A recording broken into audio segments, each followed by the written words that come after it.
So I want to say this story starts fall of 2013. So for backstory, I graduated from my college spring 2013. I know I'm old because especially if you look at the dates. I was 16.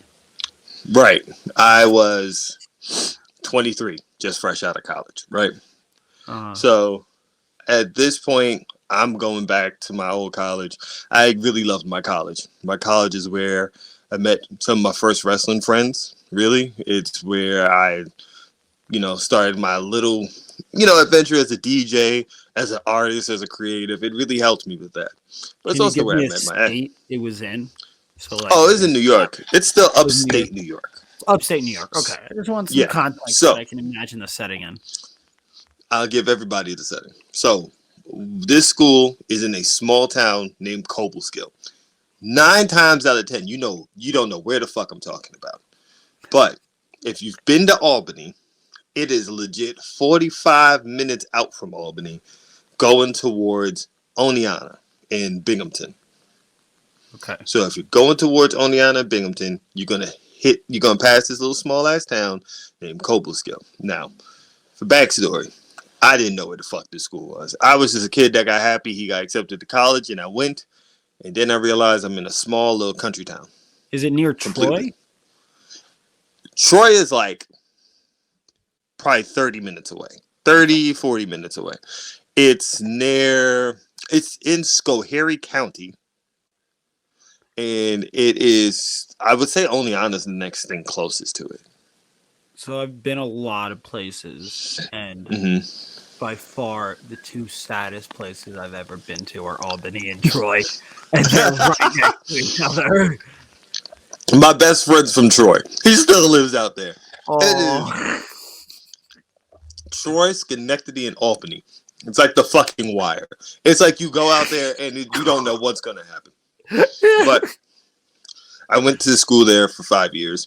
Really should have just did 4. 1 year, depression. You get depressed when you're in college, you fuck up. It happens.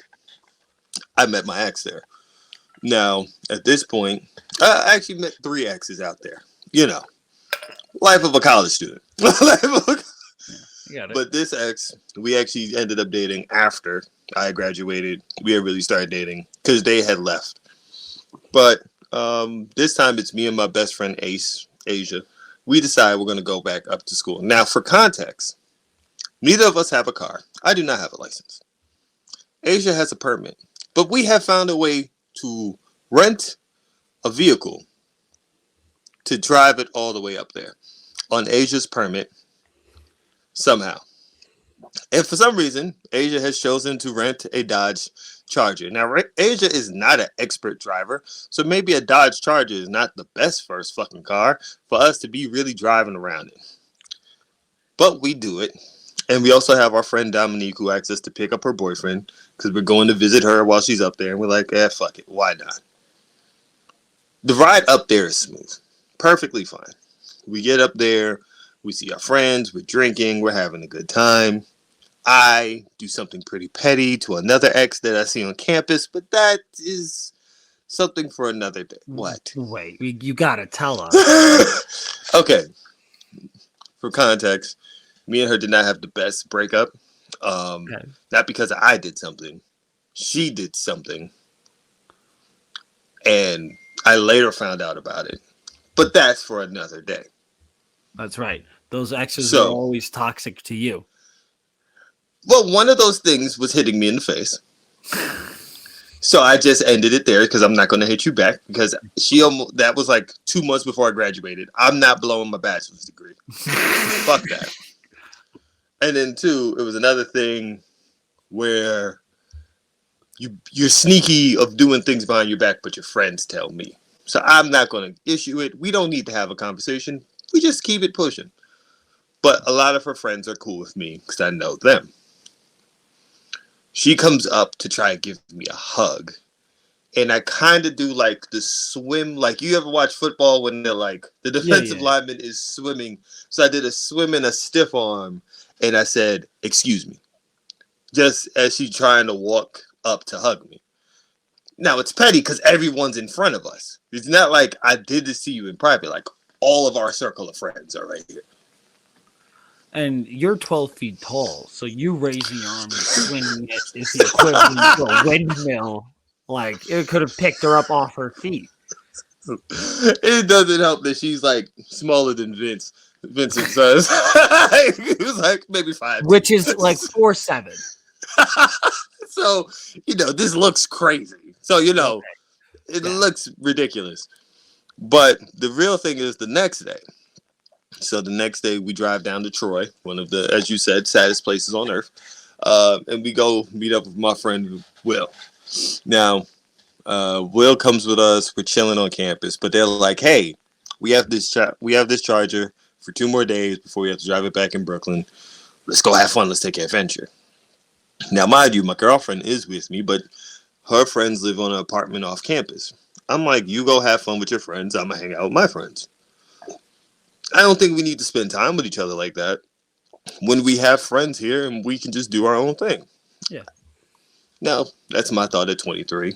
I still have to start now. But, some people don't see shit the same way. So she's like, "Why haven't we hanged out? Where have you been all day?" And I'm like, "Hanging out with my friends. I thought that's what we all came up here to do." So she's like, "No, come over to the apartments. Let's hang out." I'm like, all right. 23, I'm just like, whatever. Get you off my back. I'm just going to come and hang out. My ex, drinking is an understatement. Like, she would drink heavy. Like, not crazy amounts, but, like, get sloppy. But, like, her drinks that she would make were strong for no reason. So, she had bought this, like, overproof Smirnoff vodka. First of all, I don't like vodka.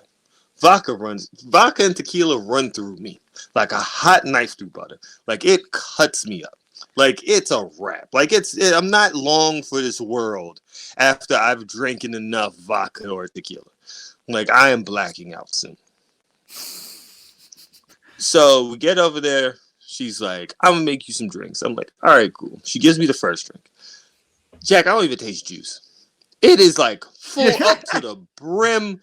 I just taste straight vodka. I'm like, what the like it's fuck just is got like a tiny little like shot of juice in there for color at the top. A pinch of color.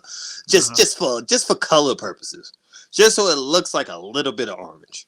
And I'm just like, what the I drink it. And I'm kind of like a fast drinker. Like I don't really sip drinks. Like I sip wine. But if it's a hard drink, yeah, exactly. Especially 23. Who's a responsible drinker at 23? There's no one. I'm 26 and I'm not a responsible drinker. Exactly. So imagine at that point, I'm fresh out of college too. Like I'm only like 4 or 5 months removed.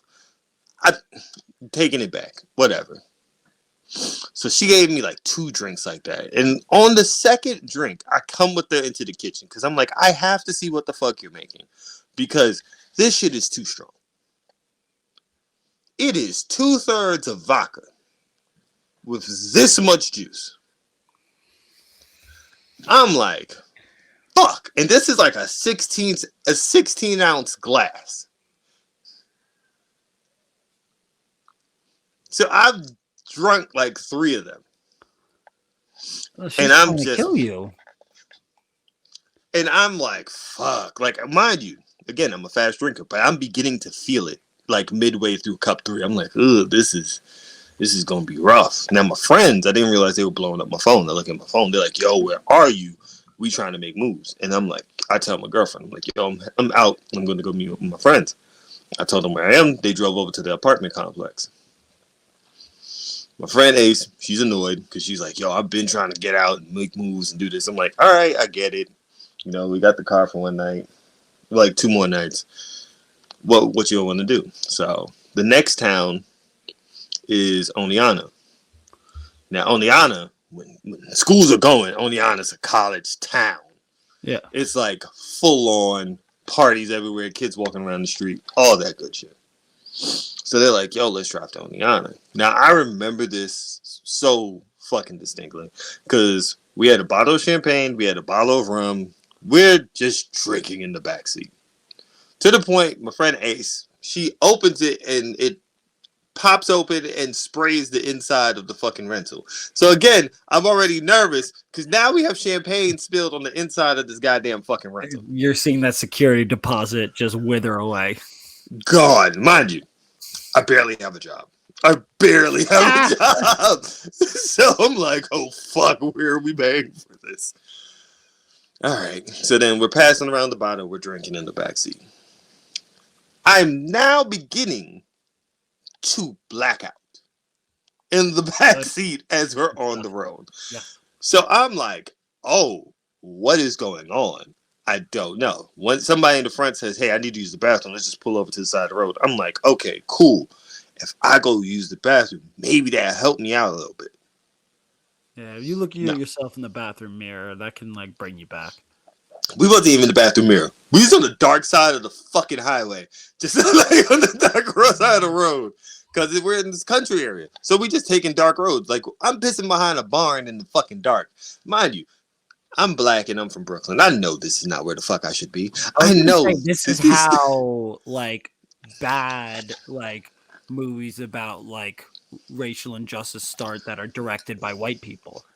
Oh, 1,000%. And we are in those red fucking flag states, them lovely little Confederate flag areas. We are in one of those There's areas. Something so fascinating to me, like disassociating to me about people in the North who have Confederate flags. Like, you know how far removed you have to be in your brain to like be from the North and have a Confederate flag? Do you like the thought process, the level of separation to be legit Northern New York? Quick sidebar. I was on my campus when Obama got elected. I would have Yeah. You want to talk about an uncomfortable walk to your room? I've never seen so many Confederate flags put up in the windows where I'm just like, y'all do understand. This is the North, right? Y'all do understand? Like, you're misrepresenting. This is actually culture appropriation. You, a northern white person. It's so weird. Like, it's honestly New York, outside of New York City, it is a fucking Republican state. Like, outside of New York City, it's all Republican, damn near for the most part. It is red as hell. Yeah. But, you know, if I were you, I would have pissed on every single one. In celebration and defiance. Here's where we go to the story. Okay. From this point on, everything is spotty, Jack. I don't fully remember shit except pissing behind that barn and closing the car door. Because what happened? I blacked the fuck out. I wake up in the parking lot of a pizzeria in Oneonta, puking my brains out on the side of the goddamn Charger. And that's not even the worst part. So I used to be an RA in college. Right? One of the people that ran the floors and make sure kids were safe. One of the kids that was actually really loved me as an RA, they ran up to me, Kadeem, and one of my friends was just like, he's in no shape to talk right now. And right as soon as they said that, me puking out the side. And this is like if you're a freshman, like your RA, like it's like one of the old, like you would think they're an adult. Like for like you've got it in your head that like they're really responsible and they've been blessed, like they've been chosen for this position, and not like it was a person who needed cheap housing and like a little bit like of assistance. Yeah. And like that's why they're there. And it's like, yeah, they was just like, oh shit. Like it's to the point they messaged me on Facebook the next day, like, I saw you, but you were not okay. Are you okay today? Because of how bad I was. So mind you, my friends are all pissed at me. Because mind you, I'm never the person that gets this drunk. But it's my ex who has given me more liquor than I need any right to consume. Has fucked my life up. Yeah. So then, I guess by the time we're driving back, now mind you, she gave me all those drinks at 9 p.m. We are only on to at 11:30 when I come back to some type of consciousness. Okay. That's not the bad. Next time I wake up, it is 1 a.m. and we're on the road. Oh, it was one of the double blackouts where you like come out of it and then you, like, get pushed back under the waters. It's like about to be another one. Because then I wake up and I'm like, what's going on? Everyone around me is kind of asleep. My friend Will is driving the car and he's smoking. And he's like, damn, Nick, I thought you was dead. Like the way he's driving. He looks at me and says that. He looks back. There's a fucking fox in the middle of the goddamn road. No, you gotta hit that fucking thing. He swerved. Mind you, we're in a rental. We can't hit. We're not driving. Yeah, exactly. He swerves back. I smack my head on the window and go back to sleep. The third blackout, you were knocked unconscious. Oh, yeah. I was knocked unconscious to the point I woke up the next morning in the back seat with my friend Asia in the front seat, pissed at me. She was like, how the fuck did you get that drunk? And I told her it wasn't just what we drank. Now, here's also what my ex gave me, because my friend Asia wasn't with me, so she didn't know what my ex was doing. She didn't know how much my ex gave me. I met up with Asia and everybody after, where we were drinking the champagne and we were just drinking, I think it was Hennessy. Now, mind you, that's Hennessy, champagne, and Smirnoff vodka in my body. That is why I blacked out so much. Yeah, you can't mix colors. That's like the first thing my dad taught me about drinking. I was 11.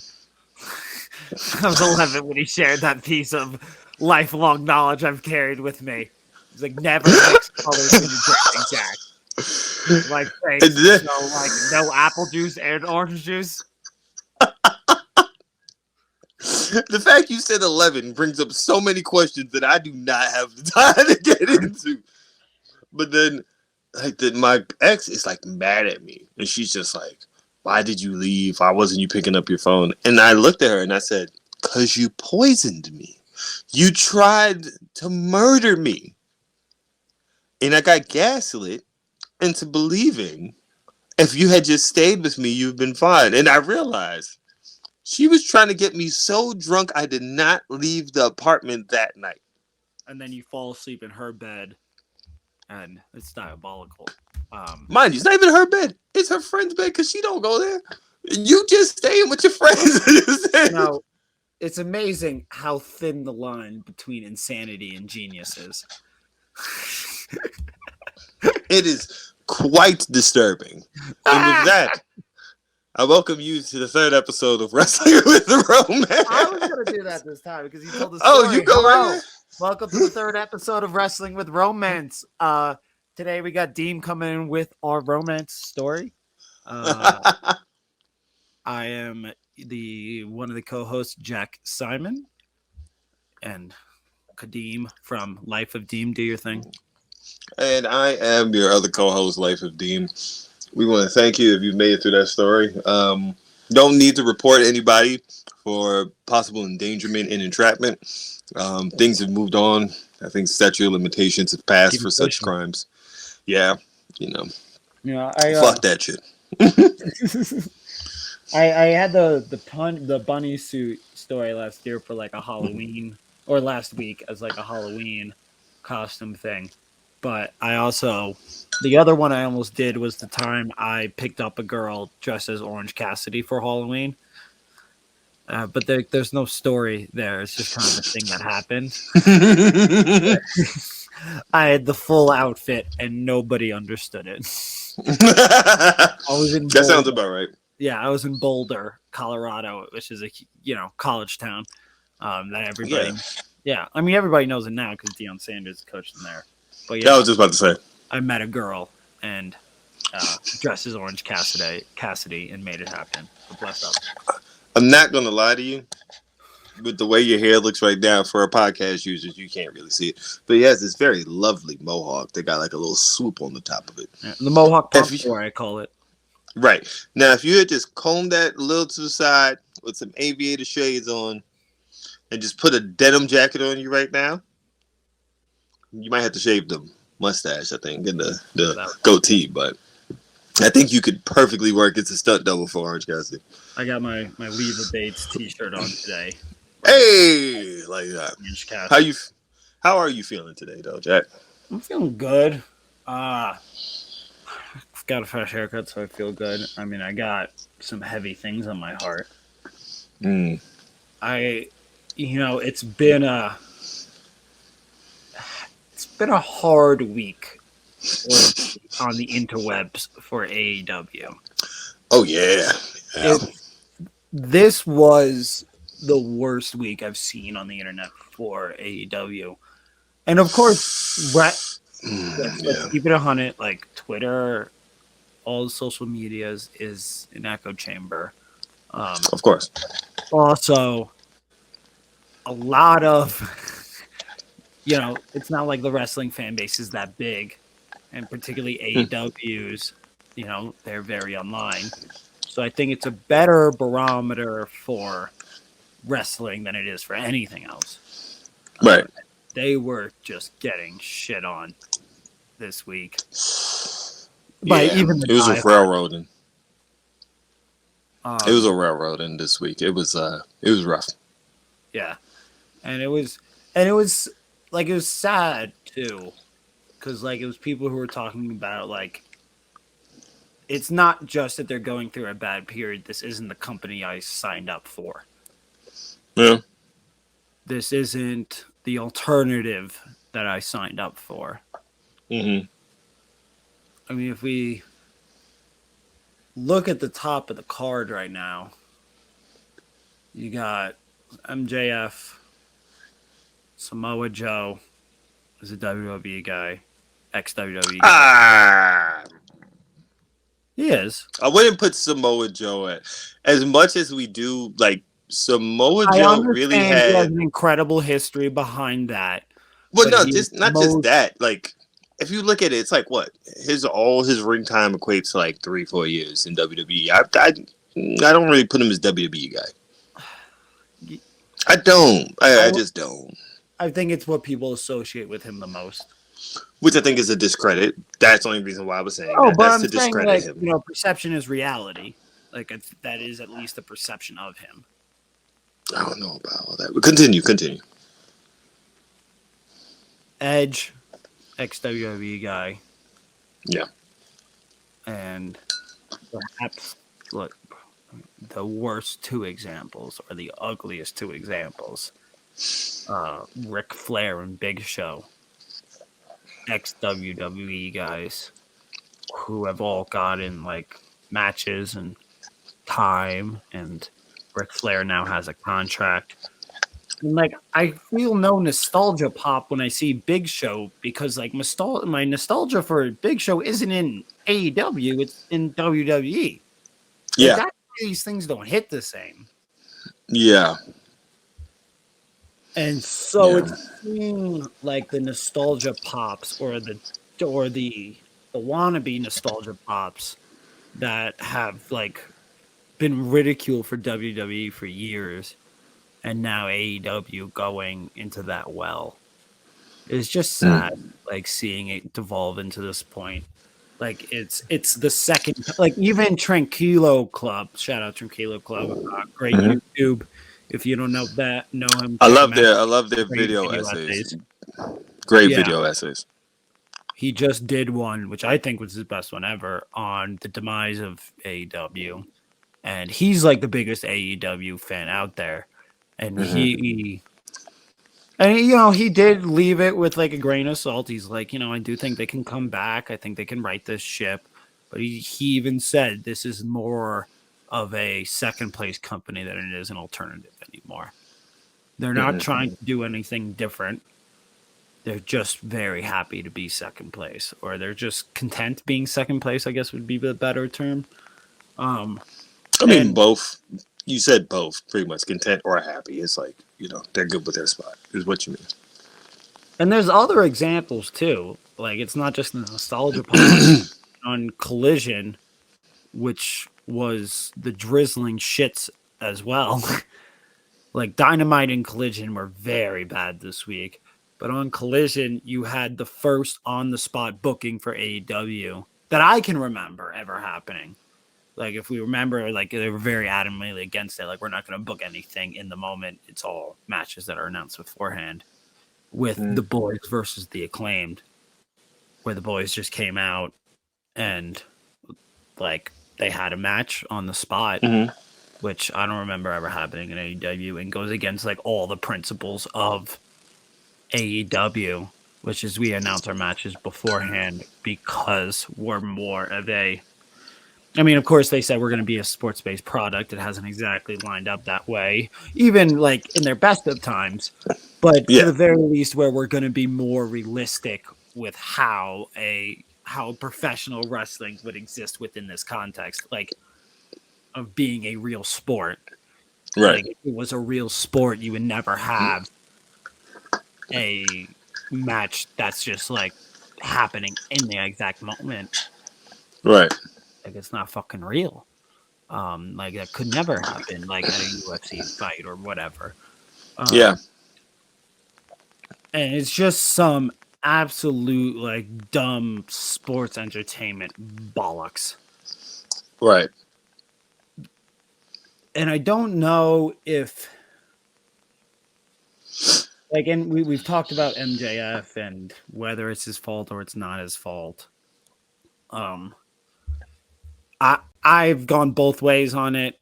I guess I don't think it's his fault now. That's where I stood last week. I still stand there now. I mean, he's done in every position he's been put in, he's done the best possible job somebody could do. I think a few of his babyface moments, like calling Switchblade tofu and getting that chant going, are pretty cringeworthy and embarrassing. Agree. I think also his style lends to a more entertainment style of wrestling. In ring, or you mean outside the ring? Because I think in ring it works. I think he's perfect. I think both. I mean, I think his wrestling could work in either E or AEW or on the Indies or whatever the fuck. If New Japan wanted, like, if you want to do New Japan, he would kill a G1 or Wrestle Kingdom or whatever. Yeah. That's what I was saying. He has that flexible, fluid style that can go in anywhere. But his aura is so big, and it's like standing underneath a space shuttle. Right. His style is gonna burn up everything around him, and I think that's kind of what's happened to the product. Right. Where Tony Khan has looked at what he's doing and him making it work and decided everybody can make this work. Like him having the highest rated settings or highest rated segments has led Tony Khan to believe that they should have everybody do his style rather than the old AEW mentality of everybody should do the style that best works for them. Right. Like I wasn't thrilled when they called it a sports-based product at the beginning. Like that didn't really get me going. I was like, okay, cool, but like I still like entertainment in my wrestling. I'm well established on that. I got really excited when I think it was Nick Jackson said, it was Nick or Matt who said it's going to be a wrestling buffet. You can get a little bit of everything. And now we've veered into like you just get shitty powdered eggs. And that's it. And then you get an occasional Moxley match where he, does something crazy and bleeds buckets, which I love. But you're not getting the style where everybody can thrive because everybody is set up to do what they do best. And also everybody is going to make their own creative choices. Yeah. I would much prefer that chaos of even like 2018 AEW. Where everybody's making their own choices, or I guess not. Early 2019, not 2019. Yeah. Now I can't really speak too much to 2019. I didn't really start watching weekly AEW until January of 2020, so I don't know what early. So that's I don't know what 2019 is. Where they hit their stride, and then it was like those first few months. I think it started in like October. Yeah, it was October because it was right before Full Gear they started TV. It was so chaotic. They had no idea which way was up. Everybody was like booking their own shit. Everybody had the book in their hand. You're right. And it was before they consolidated. But I would still prefer that than the shit we got going on now. where it's one person's vision and it's become a one size fit all to fulfill that Right. vision. So, funny enough, what's on my heart kind of jumps off of yours, but in a different perspective, right? I feel I agree with you on this was a hard week for AEW. Yeah. But I'm someone who believes it's necessary to have these. It's necessary And to have bad weeks. I think it is because you do have to go through the growing pains. Like, you're not going to please everybody all the time. You're going to have to see the time where your fans are like, yo, we don't fucking want this. Like, you have to have those moments to a point. I don't feel like you need to have the Ric Flairs and shit. Like, let me clear this up. Ric Flair signing on no way, shape, or deal. Should have, one, had an announcement. Two, if you're going to do it, you tuck that shit the fuck away. Hide it. And even after reading it, it's not even that he's really a character. It's for his fucking energy drink. But still, you can't do a moral upstanding, Tony, of talking about Vince McMahon and his lovely charges of what he's, been in trouble for. And then you go and sign Ric Flair, who legit had a Dark Side of the Ring episode about helicoptering his fucking penis to a goddamn air stewardess. You can't do that. You can't take the superiority complex. And then I sign think Ric Flair. No, you can't. You can't, because it's like perception, right? We talk about perception. You touched on perception earlier. That perception is fucking nuts. That perception is fucking crazy. You can't talk about Vince and then go sign Ric Flair for anything. I don't give a fuck if it is just to have his fucking woo energy drinks at concessions. I don't care. You can't do that. I mean, if you It's want not to a be good a look. fucking carny and sign Ric Flair, it's between you. His deal. It's between you and your own deal God. isn't. But His you deal can't, isn't even that he's a TV act. It's full of energy shit. But still, you don't do it. Like, it's enough. Exactly. It's not worth it. It's just not. So, but the thing is, this is a 5-year company. This is a company that's only been around for 5 years. You are going to have to bump your head. You're going to have to make fuck ups, because here's the thing, and here's the reason why I don't. My issue is the kind of hyperbole of like, this is the demise. I've seen the demises of my favorite companies. Unfortunately, I've lived through it twice. Like, you know what I mean? I watched the WCW. I watched ECW. I watched my favorite companies die in real time. This doesn't give me that same feeling, but it does give me this thing. And it's made me look at some things, even over this last week. There are some booking choices that could have been made on Dynamite that changes this whole thing. And I will tell you what these things are. One, it is time for Jericho to go the fuck on break. I need him to go on break. Because you know why? You know what would have been great for that ending last week? Such an odd Let me explain. finish, yeah. You know what would have been great last week? Why didn't we have MJF team with the Elite after he just did the whole thing with Kenny on Saturday? I've earned your respect. Can you be my partner? Because Kenny wants you. Kenny said it. I am rooting for you to win that belt. If we don't have a Golden Jets fucking tag match on Dynamite, Kenny can be one of MJF's 3 partners. I think you're kind of grasping at straws here. Who was the first locker room that he went to when he went to knock on them when he was into the first? I understand, but kind of breaking it down. Hold on, it's Chris Jericho's fault. No. That this Tony is not. Khan made I'm that not booking decision. No. I'm not blaming him. I'm pointing at different things in the booking which could be better. Where it's just like there are better options. Well, but the thing is, you did say Chris Jericho needs to go on break. Well, let me explain also. The main reason why we got Big Show is why. Chris Jericho? Who's the person who's like, Chris Jericho's been the person alluding to Big Show. Yeah, but that's he was the person also not Chris Jericho's call. But here's my thing. If you take Kenny out of this kind of weird little Chris Jericho thing, there's a section of us as fans. We want the Elite. We want that feeling. We want the Elite. The Elite are the main characters of Dynamite. Let's stop cutting the bullshit. As much as we love MJF, we want to see the Elite actually doing shit. We don't want to see them in 6-man. Wait, we got to take a pause. Okay. The Elite have been and are the focal points of Dynamite, but no, they have not. But they were for a very long time. Like when I say are and have been, I mean like they are top of the card. Like just because the programming isn't featured upon them every week doesn't mean they're not top of the card guys.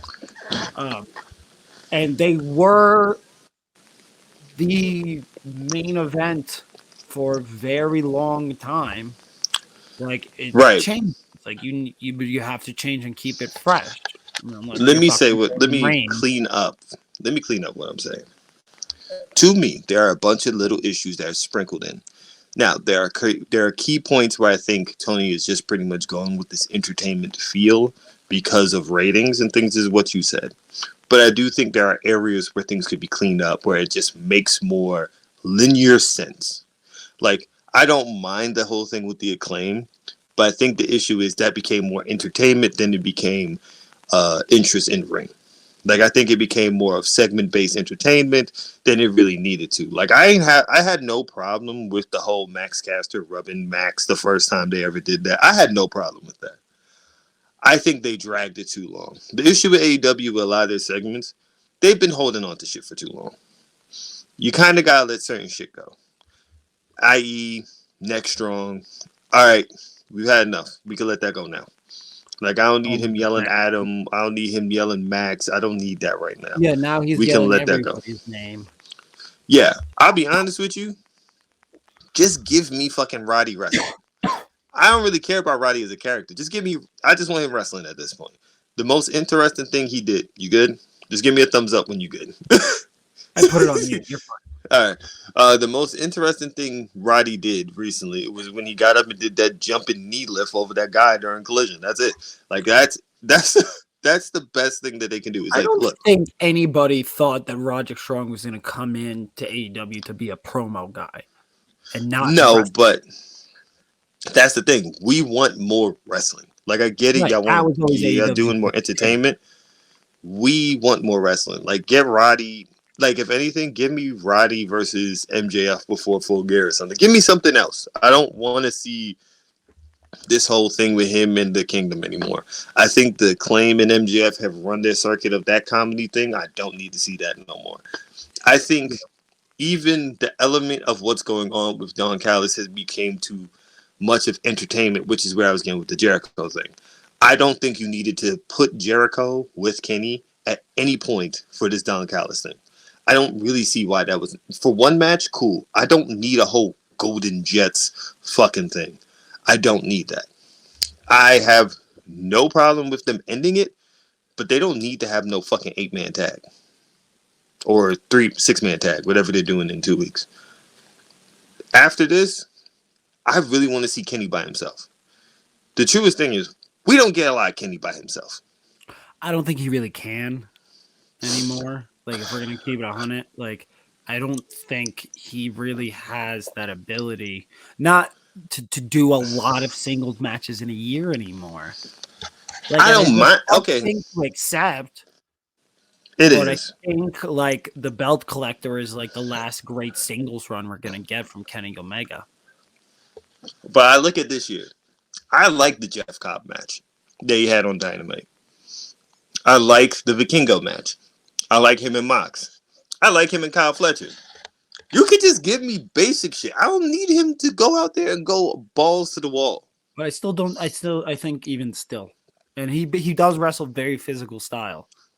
He does. And I know that. And it's rough. But at the same point, it's just the fact of I don't really need to see the Kenny in the Jericho Vortex thing. Yeah, okay. Like, I just don't. Kenny...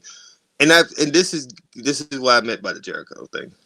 For me as a fan, for the last 2 years, I have said there is this Jericho fucking vortex that just drowns people, and it kind of gets annoying. Yeah, I mean this has been a thing. Been around. Like, But the truth is, it always gets. I think that is one example of echo chamber on the internet shit because it always gets people excited. Like everybody in the arena always loves seeing Jericho and whatever. I know. And I think, I don't think you needed him going like losing 5 straight matches to MJF and then winning one. I think that was very stupid. To this day, I will always say the Pinnacle should have won and dismembered the Inner Circle. Yeah, I mean, that made more sense. Like that. But I think that beyond that, it's always worked. I think, like, that my was thing the is only this. time I remember, like, somebody coming out of a feud worse. Actually, the Adam Cole thing. Eddie. No. Eddie did not. Eddie did not. Remember, Eddie lost the Shark Tank match. Eddie did not come out as great as he did after Revolution. He won on pay-per-view, though. And he came out of there really hot. He won on pay-per-view the first match. That thing went all the way to July, and Jericho won. And then Eddie had the match with Sammy at fucking Arthur Ashe, and it didn't go great. Like, Eddie's momentum kind of stalled after Jericho. No, Eddie always had it going. I'm telling you. Where was the CM Punk feud mixed in? The CM Punk was before that. That was Full Gear. Him and Jericho was at Revolution. After that, because I was at that show. That was the same show MJF and Punk did the dog collar. And then the first match was Eddie and Jericho. And I love the fact that Eddie won. Everybody was up for it. But then that's when it turned into, then they did the Blood and Guts. I thought it would be great to end it at Blood and Guts. But then they did that Shark Tank match, and that kind of dragged a little bit. And then him and Sammy, and then we started to see Eddie on TV less. But the Shark Tank match wasn't on pay-per-view. It was on Dynamite for that Shark Week thing, but then after that, it was Grand Slam with him and Sammy. And then Eddie's momentum kind of went down. Like, to me, Ricky didn't come out better from the Jericho thing. Jericho, that thing dragged too. Adam Cole dragged. Fucking, to me, MJF, he did not really come out better from the Jericho feud. Eddie did not come out better from this Jericho feud. Jericho's feuds recently have not been beneficiary. Yeah. Maybe Hobbs recently, because Hobbs just squashed the fuck out of him. But outside of that, we looking at, I guess they're more beneficial to him than they are to anybody else. It is, and that's where I'm just like, I kind of need that. Like, I do need them to step away from the entertainment, and I think the entertainment aspect, and I think having the majority of your fan base say some shit of just like, yo, what the fuck are y'all doing? Right. To me, now, Con is very online. Right. So I'm like, you didn't avoid that. But also, I might not agree with you fully with Collision, because I actually quite enjoyed Collision. But in regards to certain things, I was like, there are certain elements of Collision where I enjoy, like Swerve and AR fighting while the pyro's going off, and that whole thing down the ramp and their style of match. I love that. I'm looking at the card this week, and the card this week is what I want. It's a buffet. It's kind of like a fucking different smorgasbord. We have the fucking big ass kaiju fight. We have the fucking technical wrestler with whatever the fuck you want to label MJF as. We have lucha and street acrobatics is what I call Swerve. We have a bunch of different. I want to talk about I even like things you mentioned because that's also on my heart. But I think I'm very interested to see where it goes from here. I don't think you could just do 1, 2, 3 weeks, especially since we do have Full Gear next Saturday. Is it next Saturday? Yeah, it's next Saturday. So it's like, you have a chance now. Your fans gave you already the words that we are not feeling certain shit. You have 2 weeks of TV and you have a pay-per-view. If there's any time for y'all to get y'all shit together. I mean, the pay-per-views are always going to be great. So, like, everybody's always going to leave pay-per-views feeling splendid. Of course, and not going to lie. Incredible wrestlers with a lot of time to wrestle whatever style they want to wrestle. That is still valid. The wrestlers are still allowed to of course, do what they please in the ring. Yes. It's... the other thing that it was like the first time I've ever seen on an AEW show is like the episode was like self-contained. Like there was an opening storyline that was tied up by the end of the episode. Yeah. It was much less, linear and chapter like. Yeah. Like every Monday Night Raw episode is the same. It opens with like a call to action, and then it ends with that call to action being resolved one way or another. Pretty much. Yeah.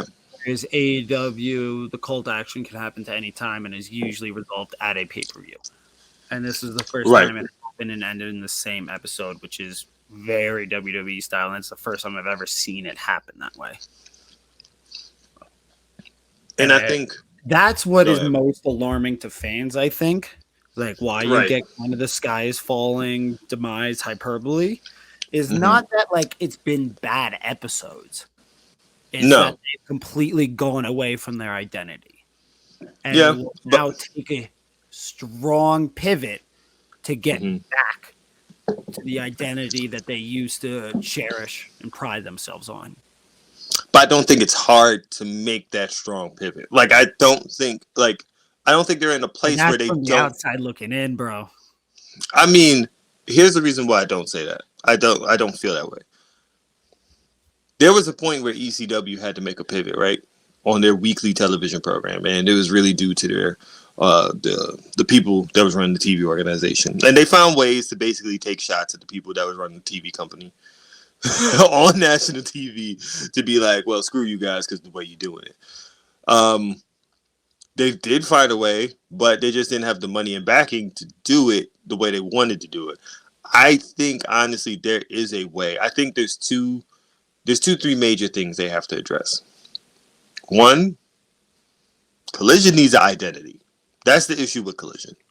I think there's some identity. But there's the opening promos, which are well, I mean the identity of identity. It's something that differentiates it from Dynamite, at least. You see how you said for a long time the Elite were like the main focus of Dynamite, or the issue is Collision's only 6 months old. And in the 6 months, we went from it being the CM Punk show to it kind of being Daniel Bryan's show, but he's hurt. So where the fuck do you go? And I think the way Rampage now has its identity, like, Friday nights for an hour, you getting some shit. Like, you going to get some shit. It's going to be really good. Rampage has built that identity. I do think you need to build an identity for Collision that's solidified, not just about a character, but just about the type of what kind of content are you going to get. I think from Dynamite, they have to reestablish identity that I think they need to understand what their fans want. Their fans don't want none of that WWE shit. Nobody wants that from you. It's funny that Rampage has become like the AEW diehards show. Not just because only AEW diehard fans watch it, but because there's no time to fuck around in an hour. So that's now, like, if you want the AEW fell in love with, you have to watch Rampage. To me, that's all you have to make Dynamite. Like, the thing that I used to love about Dynamite, they had no time to fuck around. Like, it was jam-packed, one thing to the next thing, to the next thing, to the next thing. Like, it was just like, boom, bam, bam. Like, you didn't know 2 hours flew by. By the time the main event comes, you're like, shit, it's 9:40 already? Fuck. Yeah, I missed that. And I think they have to get back to that. And I think I don't think it's impossible. Do I think it will take some work? Yes. But you have the roster that can make it happen. Just fucking do it. There is no excuse to that. Like, honestly, and that's the thing a lot of people have been getting on to them is like, y'all have the roster. Like, people was pointing at the Wednesday coming up and being like, see, that's why you have the roster. Can be good.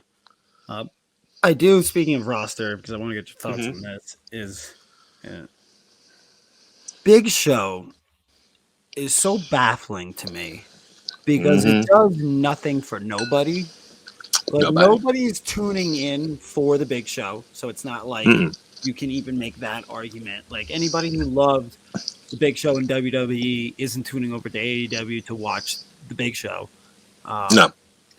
They loved Big Show in WWE, so they're going to keep watching WWE because WWE is going to produce another Big Show. So Also, is this like his first Dynamite match? he had a few dark matches. I think this is. He's never had a match on Dynamite.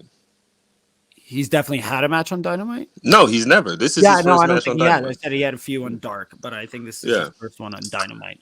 I know he's had one at All Out, but and it does. Yeah, it doesn't. It does nothing for nobody because it doesn't bring any viewers over. Like I can't see that argument at all. No. Which if first that should be the end. If like, oh, this is not going to increase the quality of our show, or bring in viewers, then like that's the end of that idea. But also, if Big Show wins, it's Powerhouse Hobbs getting squashed. Not like he may not win in a squash, but I'm saying it's Powerhouse Hobbs getting buried, where he's getting beaten by a retired old dude. Like he's not gonna get a rub. Like he's not gonna get a boost. And if Big Show loses, then Powerhouse Hobbs he beat an old dude who hasn't wrestled on TV in 5 years, 6 years. Something like that. Not 5. I want to say 2.5 because he wrestled Drew McIntyre right after he won the belt at the pandemic WrestleMania. Yeah, sorry. And he's fucking, and he's also built like Mr. Krabs now. Like it's not like intimidating. Big Joe.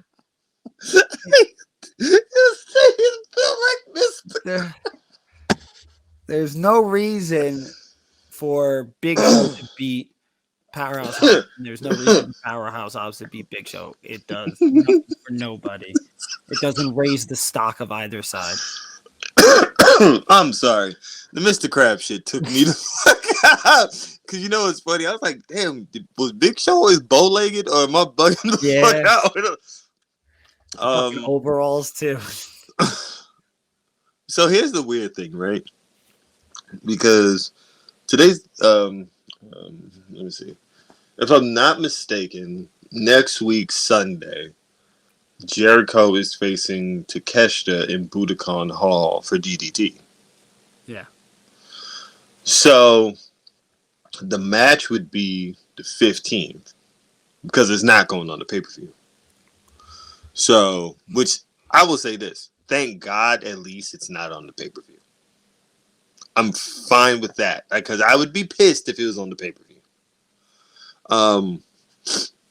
To me, there really isn't crazy amounts to get. The only thing I could see is like a cool image is Powerhouse hitting like a spine buster or the world's strongest slam on Big Show, like just for like a moment.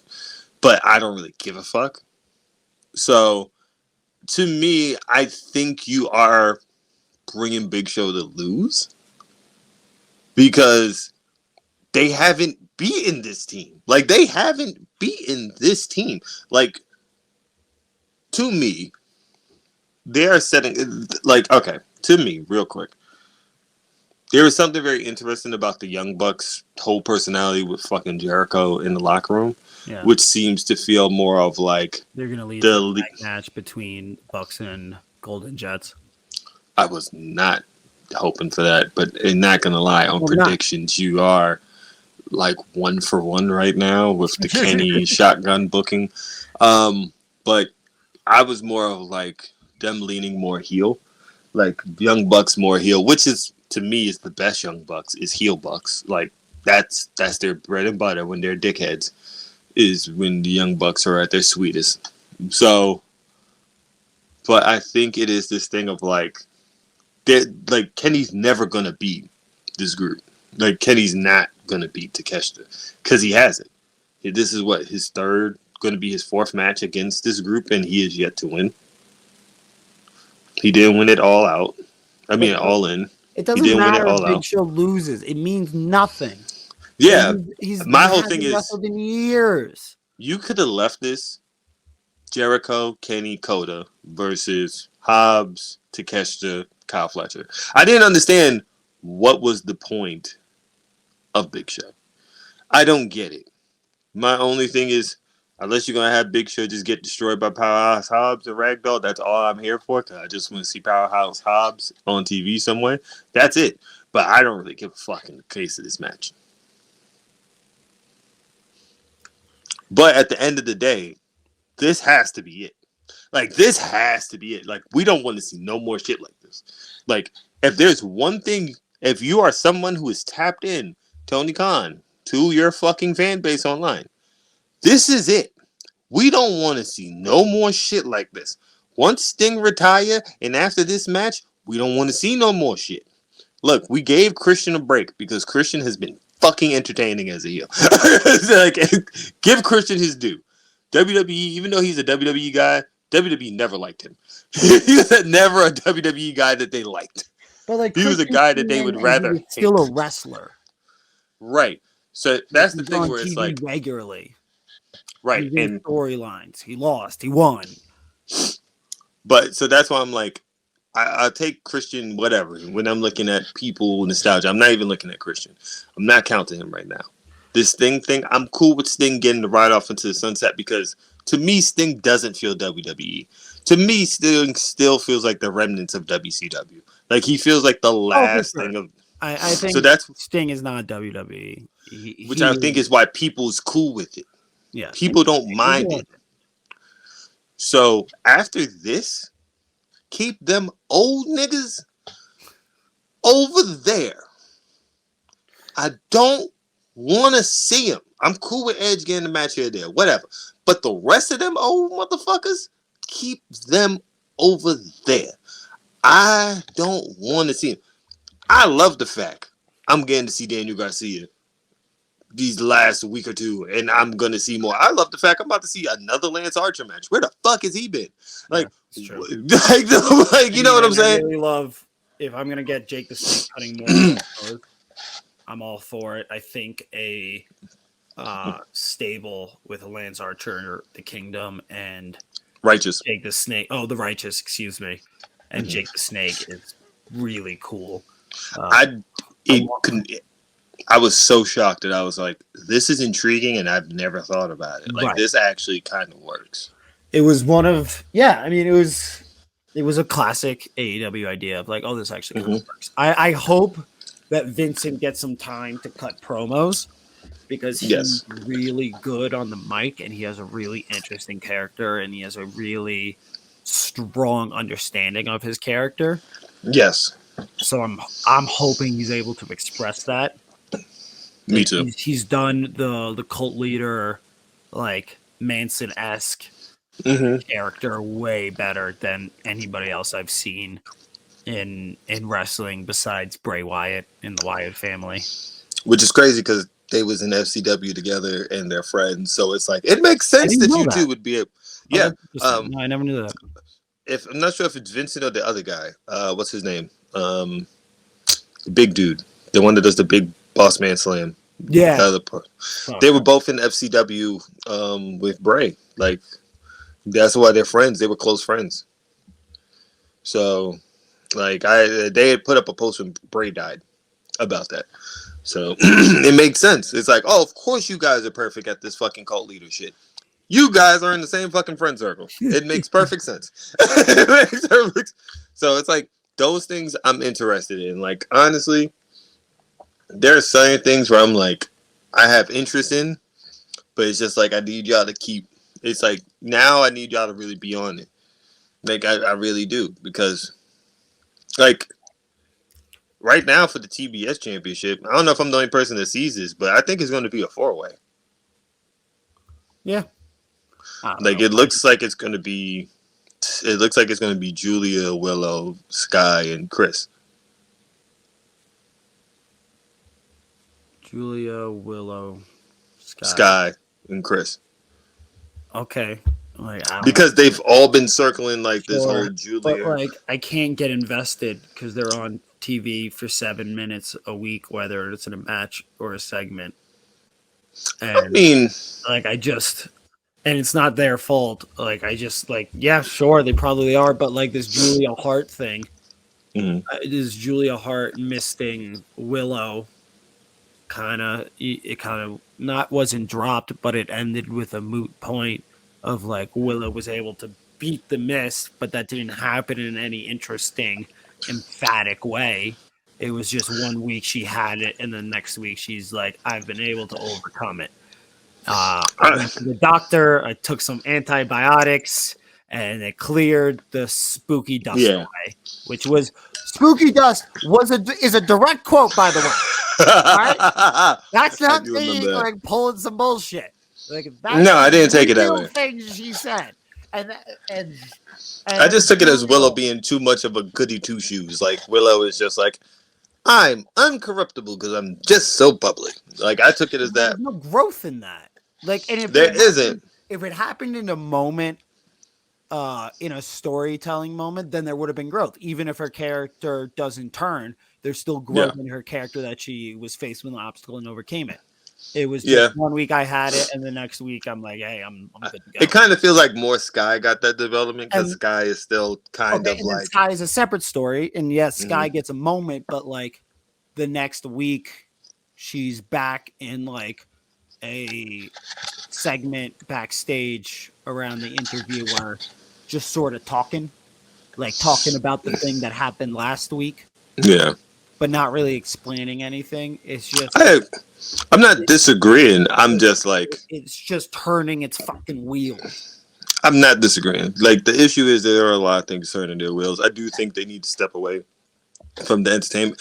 If you cut down on how many entertainment segments there are, you have way more time to do other shit. Yep. But instead we're gonna get Jeff Jarrett on fucking television again. No, we're not. Please. We're gonna get Big Show on television again. Listen. Instead, we're going to get Ric Flair on fucking television. Here's where we're going to end this. And we're going to put a button in this right now. We're going to put a pin in this. Go to our discussion. To come back to this. Yes, but we're going to put a pin in this to come back because I'm going to say we're going to go this way. I'm saying after that Big Show match, cut the bullshit, Tony. Cut the shit, Tony. I don't know if I sound like Jade, but cut the shit, Tony. No more bullshit. Let's get to some real shit that we came here for. I know you feel like, I don't know if they can make that pivot, but we will visit this back next month before you go to Wrestle Kingdom. And we will see if we have had.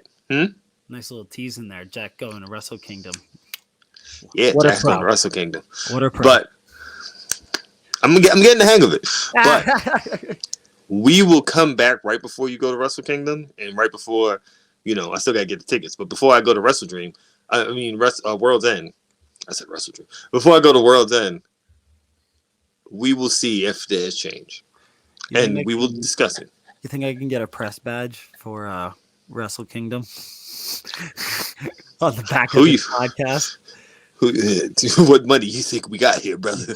We're running on hopes and dreams. Running on hopes and dreams. Like, hey, I'm already going to be the show. Let me do you a favor, New Japan. At this point... And cover it for the American fan base. We are getting paid very little. Like we don't even have Lucha Underground contracts. Okay, we don't have Lucha Underground contracts. Yeah, we are on the seat of our pants, brother. But let's get to this discussion topic. So what did you think of the death matches?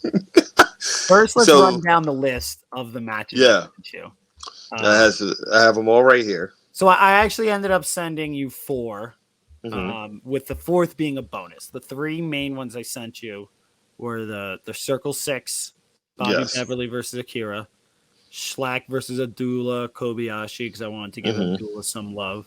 That was in GCW. And then Rick the Boy Diva versus Penelope Ford at No Ring Death Match in Brooklyn at Tender Trap. Which shout out Casanova Valentine. I didn't include one of his matches, but those are his shows, and he came up with the concept, and he's amazing. I don't know if you watched the 4th one. I watched all of them. You watched them? Okay. The 4th one which was also Casanova Valentine's Tender Trap No Ring Death Match shows. Zack Sabre Jr. versus Chuck Taylor. Which is a real thing that happens. Go YouTube that. They had a real match inside of a bar. Now, the funny thing is, that last one, it is not a death match. There's nothing hardcore, but it's Zack Sabre Jr. That's why I was like, this is weird. And then I was watching the match. I was like, There's nothing. It's just him. What? Spit a beer. That's it. That's like the most hardcore Did an thing. arm bar over the bar. That was pretty cool. Yeah. Quick side note. That's in That was in Williamsburg, right? Tender Trap. I want to say it's like when. Oh. So funny enough, I used to work by Tender Trap, and I had no clue. Like I was working over there during all of these times of these recordings. I had no idea that this shit was happening. Yeah, I actually opened the Whole Foods that was in that area.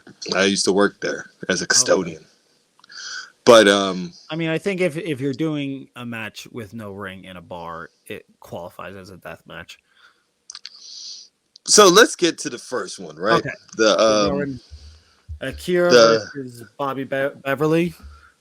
When I seen that it was called Ultimate Kumite, I was just like, all right.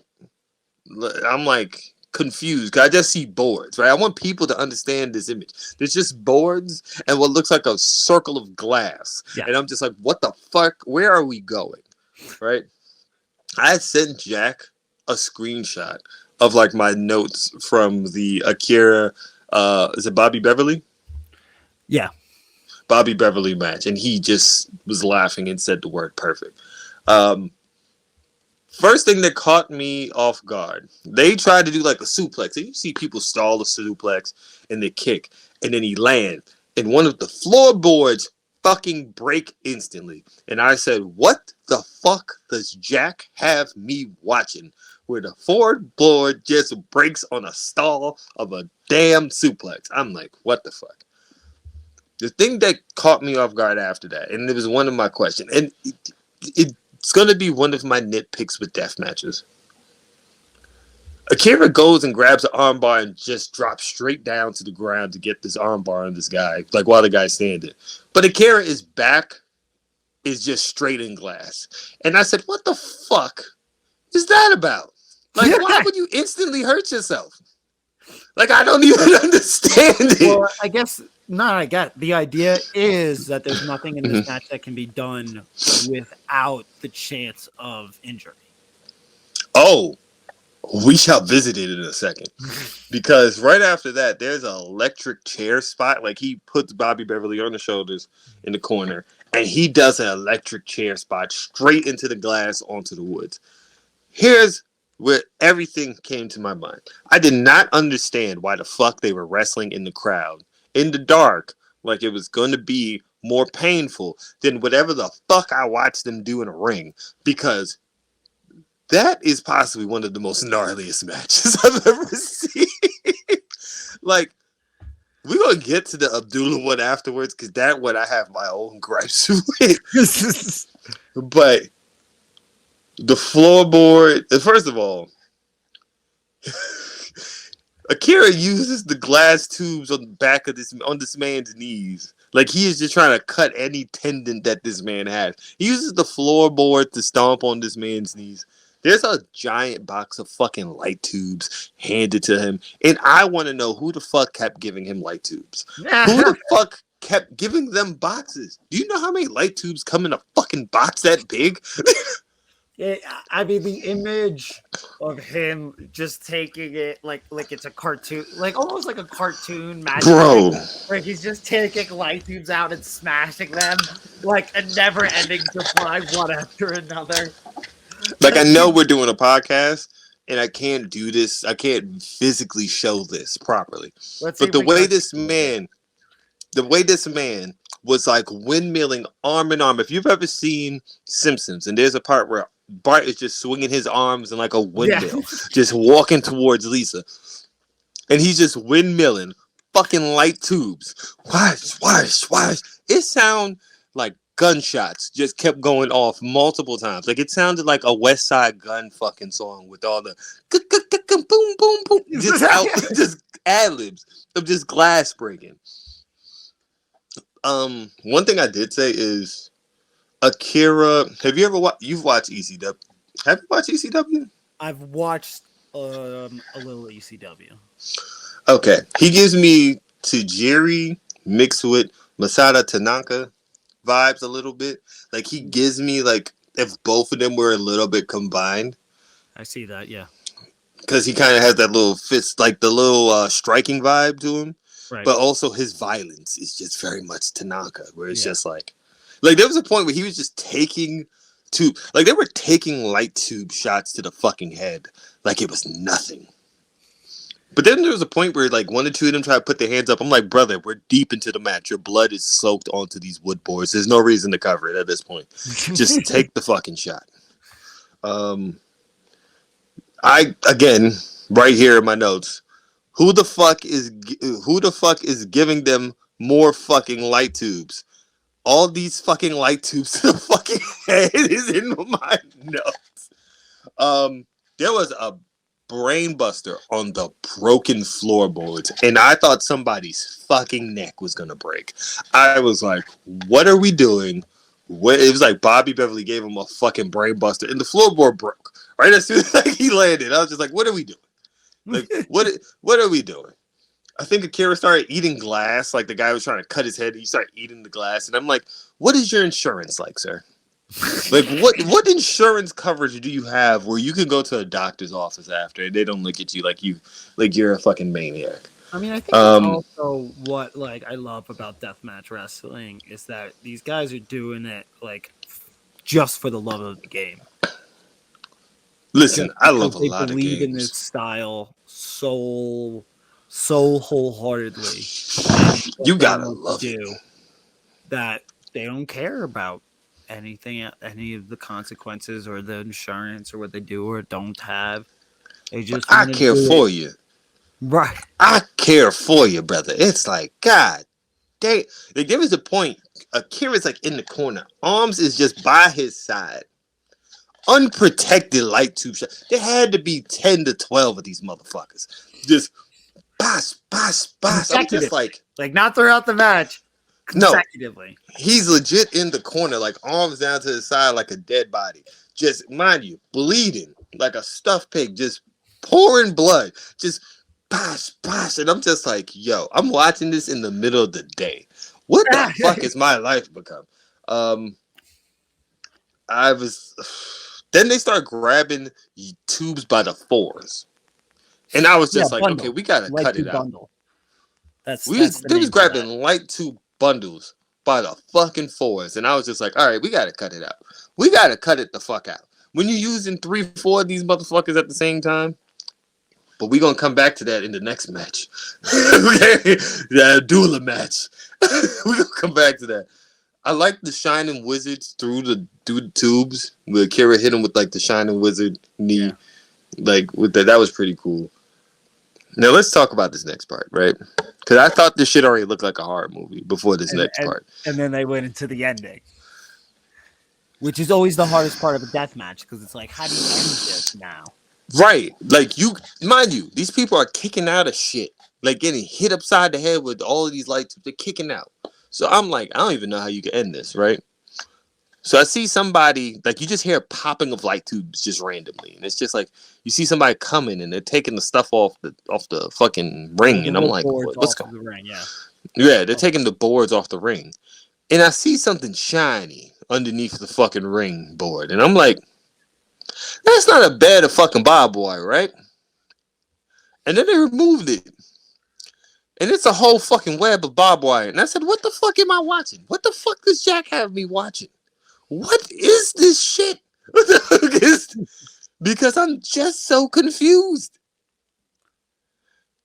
They ended up jousting with light tubes. For 2 or 3 times. And then Akira jumps on Bobby Beverly's back to try to choke him out.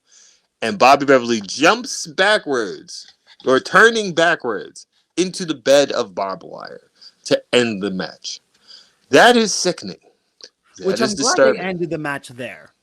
Because that's one of those things. I mean, if you keep that going, which I've seen death matches do, the crowd's just out of it then because it's all right, this is just kind of there's nothing more that can happen. No, that right there, you can't do nothing. You can't do nothing beyond that. That's it. That should be the spot that ends the match, and that was. And I think out of all the matches you sent me, that one's probably the best one. That's the one where I would say that's the best one.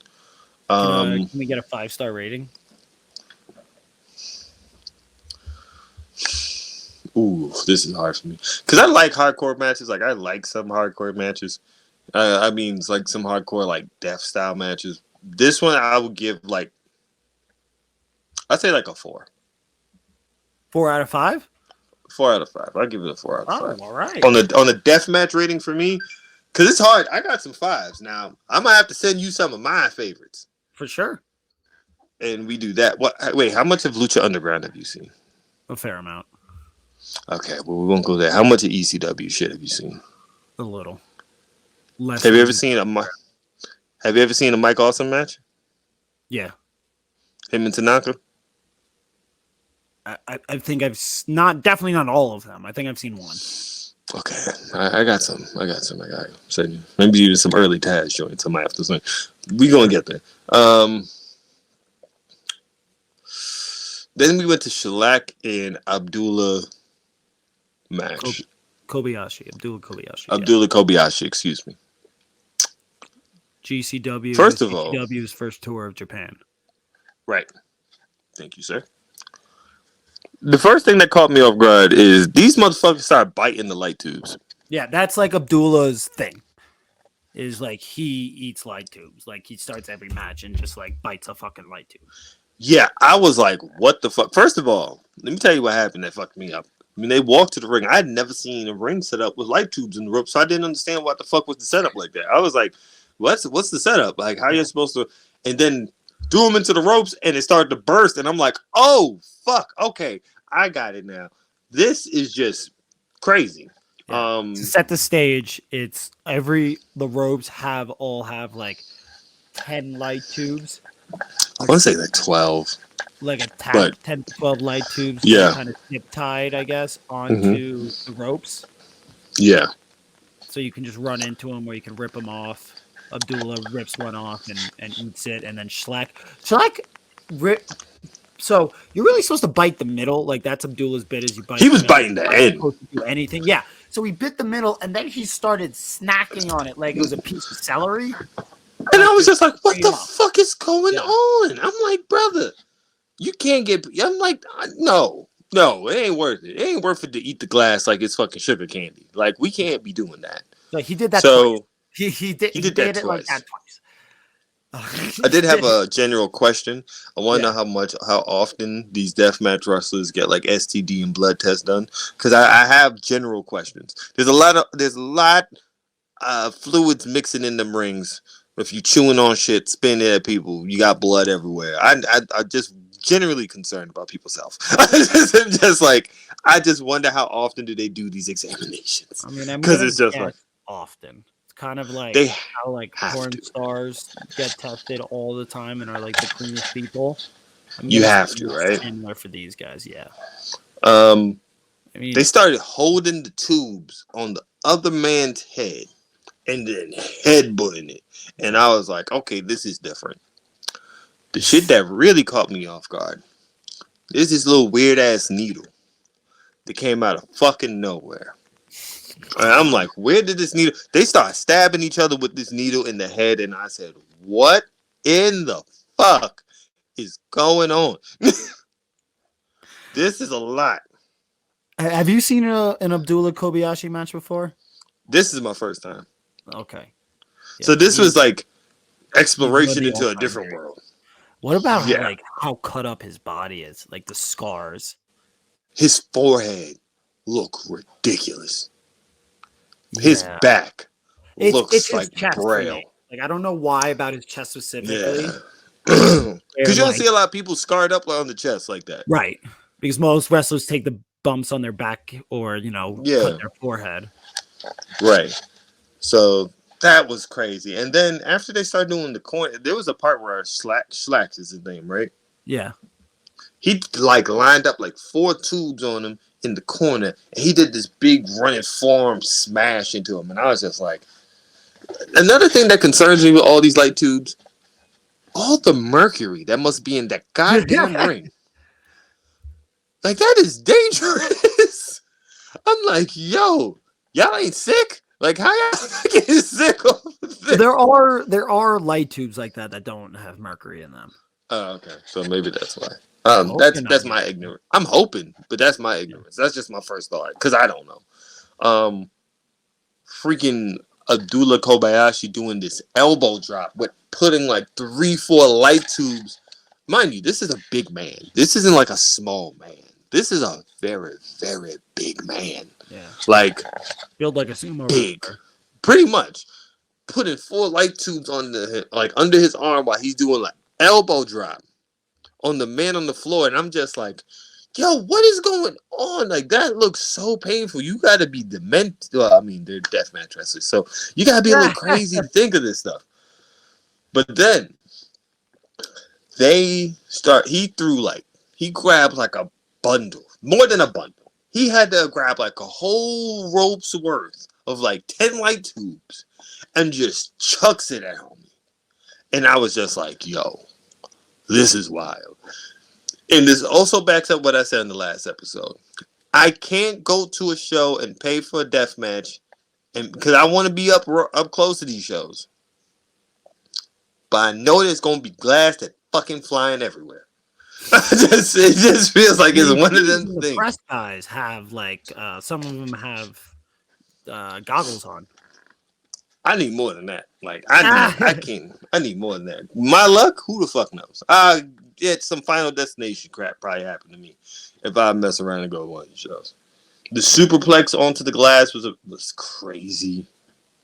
Then they start just throwing bundles of light tubes at each other. Yeah, I mean, the visual of these two guys, like, you know, sumo scarred up, Kobayashi, and a bodybuilder, and Schlack, who's built like a pug or a bulldog who got hit with like the Teenage Mutant Ninja Turtle ooze, came to life and like went through a really hardcore crust punk phase. Yep. Like, this dude has drunk tattooed across his belly. It's wild. Yeah. And it's in Japan, so you have all these putting forks into each other's heads. Oh my god, I forgot about the fucking fork part. When he put the fork in his head, I just yelled. I just yelled. Like, I know one of my roommates heard me because I just yelled. I said, what the fuck?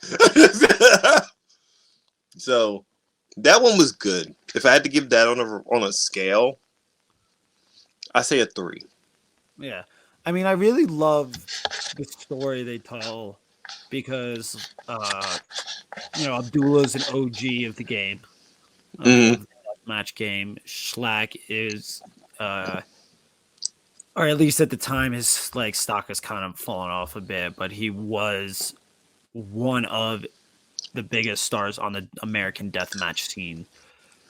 Right. And so, like, the story of passing of the torch, wrestling your hero, that starts with like Abdullah bites the light tube as a classic, and then Schlack one-ups him, and then Abdullah breaks out the fork, and so Schlack brings out 2 forks and like to one up his hero.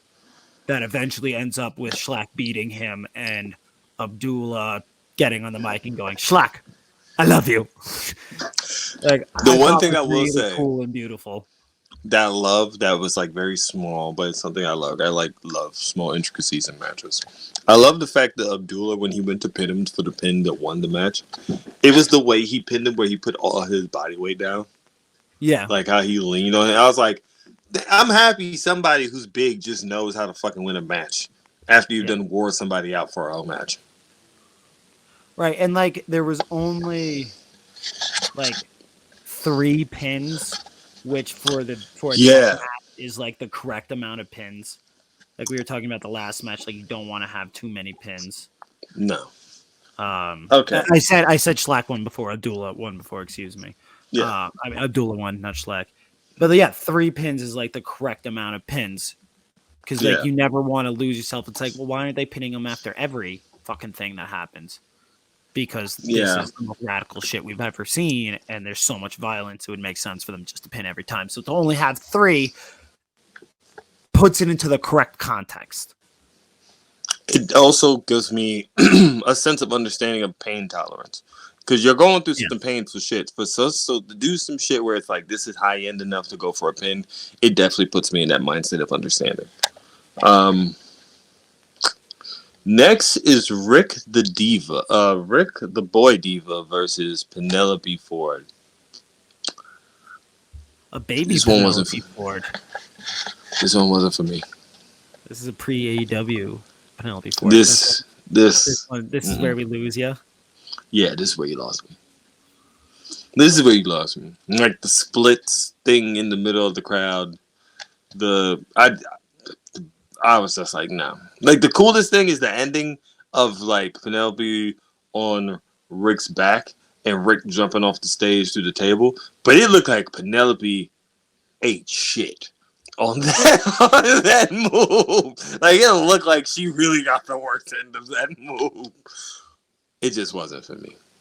It's funny though, because it does go into the next one, which is the same location, I think. Which is the Zack Sabre Jr. versus Chuck Taylor. Which we're moving straight on here. I would give I'm gonna talk about both of them, and I'm gonna tell you why I like one and not the other. Okay.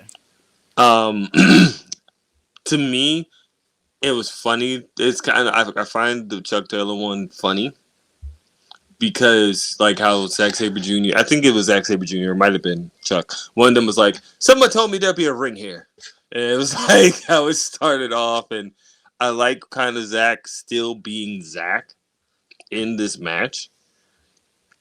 Also, it's very weird to watch a very young, happy-looking Chuck Taylor. Like, he looks like he has so much life and vigor in him.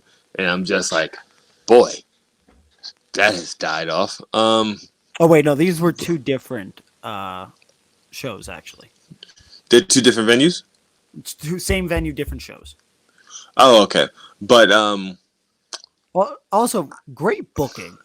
Like, if you're going to have... Like, these were the two perfect wrestlers for, like, to have this type of match in this setting. Like, Zack Sabre Jr., who's, you know, got that whole spiteful British thing going on. Exactly. Is very funny, and also, like, it's great in the oddball way. Like, I'm saying in the oddball matches, like, you would never imagine these type of wrestlers in this situation. For these type of... To have that type of match of wrestlers that don't belong in a deathmatch match... Zack Sabre Jr. and Chuck Taylor were the perfect choice. And it was so crazy to me because I was just like, I was not expecting to see these two names when you sent it to me. Yeah. I liked it. I even like how he hit there's like a kick drum that Chuck hits one point and it like hits the drum and it's like Zack's face is right in front of it, so it hits him. I do like the interaction with the crowd. I do like the interaction with the bar. I think Zack does so fucking comical, just objectively hilarious about Chuck Taylor and Zack Sabre Jr. getting into a hand lockup in the middle of and even they do a collar and elbow lockup too, in the middle of a mosh pit that's refereed by Rick the Boy Diva. That part was hilarious to me. I was like, all right, on a comedy scale, just based on comedy alone, this match is like a 4 comedy wise. Now, if I had to give comedy, like in the sense of like pro wrestling is something that can be created anywhere. And that idea or that strain of the art form, that detail of the art form, this is such a wonderful example of that.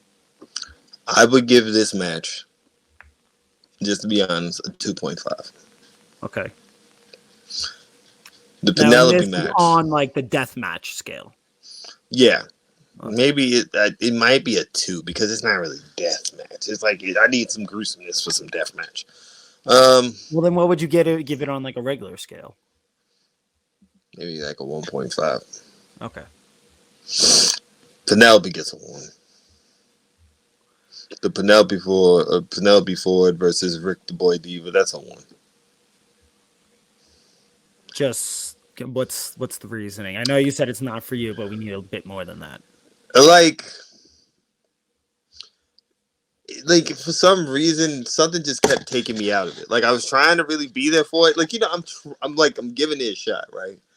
But it's like I've never really been crazy. Like it's not a shot against her. I've just never been crazy about Penelope Ford. Like she's cool, but it's I never think really she's something that great. captured me. I mean, I think the most underrated match in AEW's history was Penelope Ford versus Sheeta at, I think it was Double or Nothing in the empty stadium. Yes. I mean, that was an incredible match. I don't think Penelope Ford ever got her just due. I think she's a really good wrestler. I'm just never really been crazy about her. So it's like this is even her earlier. So my brain is really like I'm trying. But then there's just certain things like that's just not like the spanking with the belt. I'm just like, eh. The bear spot, I'm like, okay, that's cool. The refs was a little weird to me. Like they kind of took me out of it. Oh, Boulevard Bullies. Refs. Yeah, they kind of took me out of it too. So it's like they didn't really help it. They're kind of infamous in the scene, in like the New York indie scene. Yeah, it's not like it's not a knock, but it's just like they kind of just because I just want to focus on the two people because that's the reason why I like the Chuck and Zach one because Rick the Boy Diva kind of just played their job, just did their role, not too much, not too little, kept it pretty good. I felt like they was trying to do too much, and I was just like, yeah. I do like the ending spot, which works for me, which was like that back body through the table, jumping off the stage, and I was just like, Jesus. Like, but yeah, it just didn't work too crazy for me. I wanted to go with this one. I wanted to highlight Casanova Valentine in these shows because I think it's a really unique idea. I think it brings something different to the scene. And it's also helped me push. These shows, 9 was the first one I went to. So the one with Rick, the Boy Diva, and Penelope Ford. Oh, you were there? I was there at this one, yeah. Oh, shit. Yeah. Now I need to go back and look to see if I find me a Baby Jack. You'll find me in G Raver versus Casanova Valentine. Which Say less, I'm going to look for it. Yeah. You'll see me very prominently at one point, actually. Like, if you don't see me, I'll, like, send you, like, the screenshot. I'm about to say, when I do find you, that screenshot's going straight into the group chat. Yeah! That's going to be so good. Oh, yeah. Yeah, so I was at this one, and I didn't choose that one because, one, B-Raver is kind of on the outs in the scene, even in the deathmatch scene. He's pretty shady. And I didn't really want to pump him up. And also, I gave you 2 very violent matches, and I wanted you to see the scene, the deathmatch scene when it could lean more into the entertainment value rather than the gruesome value, because there are those 2 versions of death matches, and this one, like you said, it's not very gruesome. No, with Zack Sabre versus Chuck Taylor, it's not very gruesome. It's not gruesome at all. It's not gruesome value, and the context of wrestling outside of 4 sides, 4 posts, and a ring. Honestly, I had fun watching them all together. It wasn't hard viewing. My whole thing is like I'm still like, especially because I've seen the first 2. I'm like, I don't know if I would pay to go to a deathmatch show. I'd watch it. I'd probably watch them more often now because it's stomachable. Like I don't feel bad. But going to one live, I gotta work my way up there. Yeah, I mean these tender trap shows, it's like $10 cover for the bar, and you're in. Do they exist still, or they don't exist no more? Tender trap doesn't exist anymore. But Casanova Valentine still does these no ring shows. He's brought them across the country. Like he's done like a bunch in LA now. Might have to look into him. In New York. Yeah, he actually has a match with MJF. Like baby MJF from their New York indie days. That's really good for the wrestlers. Nice. For the wrestlers laboratory. He's a really good wrestler, and as we can see here, he has great ideas. This is okay. So these were the first matches, some of the first matches I went to when I got back into wrestling, and this is what got me into deathmatch wrestling specifically. Right. And it did help me like fall in love that something like this could exist. That pro wrestling parameters are so wide that something like this could happen. And you can bring anybody to this shit. Like I brought friends who aren't into wrestling, and they're gonna have a good time. Right. Okay. Man, I enjoyed it. I did. And all right, so now I gotta find some matches for you to watch. I might have to do that. Well, I gotta find out what you have not seen a lot of, because I know I've seen a lot of ECW. But have you ever seen Jerry Lynn RVD matches? A couple. I feel like you got to give me something like you don't watch much death match. You got to give me something like I don't watch much of. I'm trying to think. 'Cause I don't know how much WCW you may have seen. No. I don't know. You've never seen any? I've seen one WCW episode, and I've seen probably like 5 WCW matches outside of that episode. Have you ever seen Eddie versus Rey Mysterio Halloween Havoc? That's one of the 5, yeah. Okay.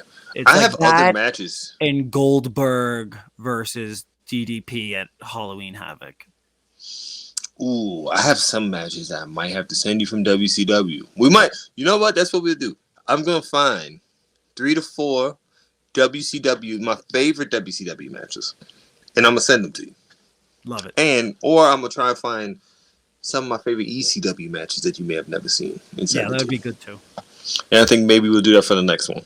Yeah.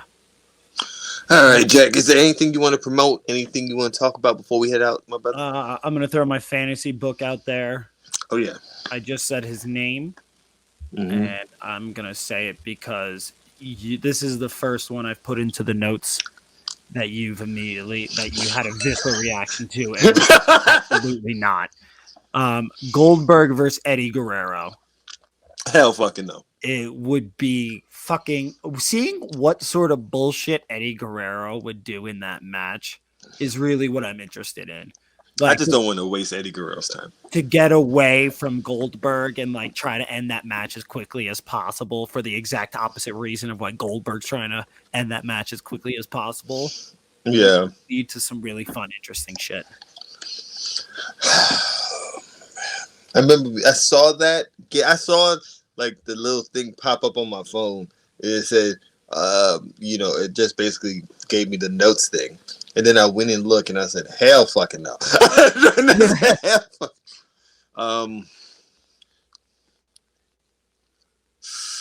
Ooh.